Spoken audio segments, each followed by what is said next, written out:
Hello, Blacksburg United Methodist Church. I wanted to talk to you today about A Mission Together Ukraine, specifically about the work of the Kyiv Spring of Life Church, which you've supported so graciously for so many years. As you know, at the onset of the war, many of its members scattered.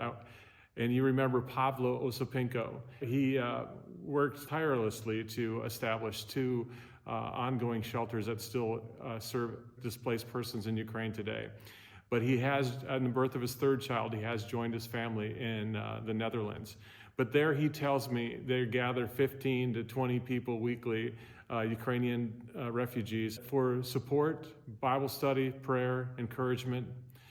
And not only that, but we have Alex Arnout. Alex has recently been licensed as a local pastor for the United Methodist Church in Ukraine. We have been praying that someone in Europe would rise as a leader to gather all these pockets of refugees from Ukraine that could sort of bring some cohesion and bring them together. And Alex has risen to be that person. He has just recently traveled to be with the Osipenkos. He's also traveled to Belgium, where we have a pocket of refugees, and has traveled to other parts of Germany where he's visiting the sick and other persons from that Spring of Life Church. So we're so very grateful for that ministry, that in the ministry of the Spring of Life Church, which is now crossing borders. But back at home, it's not as if the work of the Spring of Life Church has ceased to exist. As you know, the Hebrikos, they work tirelessly with people on the ground in the midst of ongoing, if you've been watching the news, ongoing shelling and missile strikes. They've found a ministry with families that have special needs children. And in particular, I wanted to share a story that Mila shared with me about Olia and her daughter Anya. Anya has autism, and Olia worked as a psychologist in a center for autism and cerebral palsy. That center had to close, and because of that, Olia found herself without a job in the midst of tough times to find work.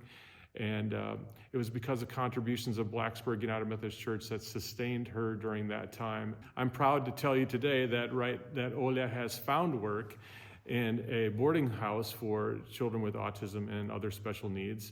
And she can bring her daughter Anya to work with her, where she receives care that she needs throughout the day so that Olia can work.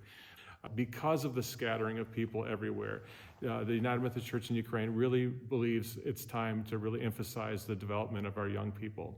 We've been able to send people to camp, over 80 young people to camp every year.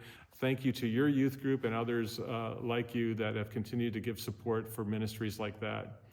There's a great Christmas carol that goes like this: Nova radistala, yakane buvala. That's all I know, but it's a Ukrainian Christmas carol, and it literally translates, "A new joy has come that has never been before." That's the sustaining hope of the people called Methodists in Ukraine, that in this Advent season, as we prepare for Christmas, a new joy has come that has never been before. Thank you, Blacksburg United Methodist Church, for your ongoing commitment.